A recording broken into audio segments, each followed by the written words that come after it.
now at Cadena. Very highly populated, densely populated, commercial.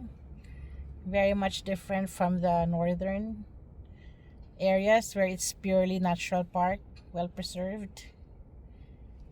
So this is where man has already dominated over nature. What do you think, Papa?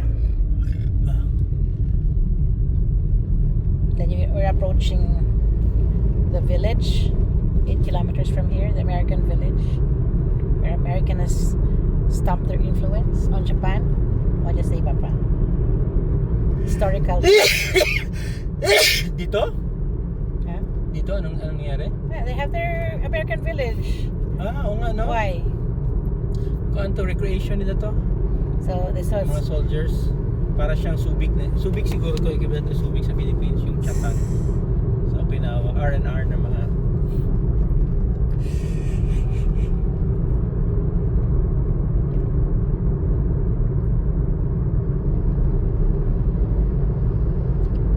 So this is Chatan na? O Cadena pa?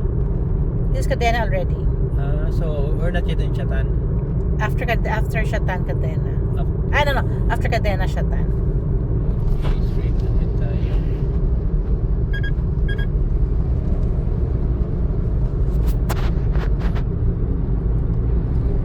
Kung mapunta tayo ng Miyagi Islands, it will be raining, stormy. Lapit naman yun. Parang Marble. Yep. It's the other side. So we have to cross again the other side.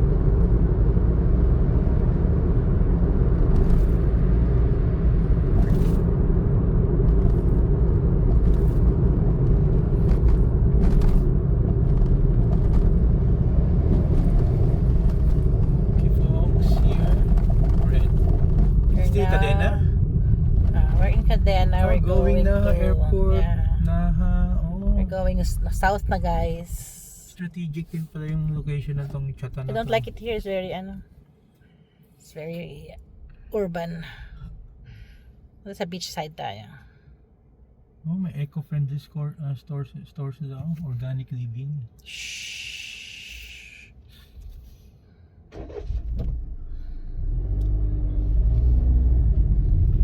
Auto siya, no? Auto end. Auto stop. Auto shutdown siya. Di ba siya mas malaking kuryente pag Okay. tubig? Nakakaya. That is Cadena City, in the center of Cadena. may Okinawa talaga na town dito na siya. There it is, Okinawa Town, central. Si Okinawa Minami, siguro yun yung Minami means small means Okinawa. south. Wait. Minami means north yata. So there's North Okinawa, South Okinawa. Then Central Okinawa.